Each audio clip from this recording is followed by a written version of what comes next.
बेताल ने राजा विक्रम से कहा, राजन, सुनो एक विचित्र कहानी। बहुत समय पहले एक नगर में एक सुंदर कन्या थी। उसका नाम था मधुमाला।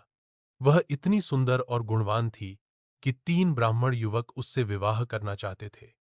तीनों ही अच्छे, समझदार और विद्वान थे।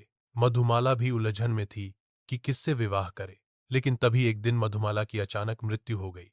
तीनों ब्राह्मण बहुत दुखी हुए, लेकिन तीनों ने अलग अलग तरीके से अपने प्रेम को साबित किया। एक, पहले ब्राह्मण ने उसका शव जला दिया और उसकी अस्थियों को एक कलश में रख लिया। वह रोज उसकी पूजा करता और व्रत रखता।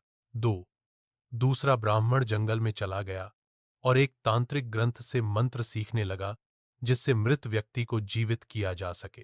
तीन, तीसरे ब्राह्मण ने संन्यास ले लिया और जीवन भर ब्रह्मचर्य का पालन किया। कई सालों बाद दूसरा ब्राह्मण मंत्रों की सिद्धि में सफल हो गया और मधुमाला को फिर से जीवित कर दिया। अब वह पहले जैसी सुंदर थी। बेताल ने विक्रम से पूछा, राजन, अब तुम बताओ, मधुमाला का असली पति कौन है? किससे उसका विवाह होना चाहिए? राजा विक्रम ने उत्तर दिया, बेताल, असली पति पहला ब्राह्मण है, क्योंकि वह न तो दुनिया से भागा न सन्यासी बना। वह मधुमाला की अस्थियों की पूजा करता रहा। पूरे मन से उसने प्रेम और निष्ठा दोनों दिखाई। बेताल मुस्कुराया और बोला, बिल्कुल सही उत्तर, लेकिन तुम फिर बोल पड़े और अब मैं उड़ चला। और बेताल फिर पेड़ पर जाकर लटक गया।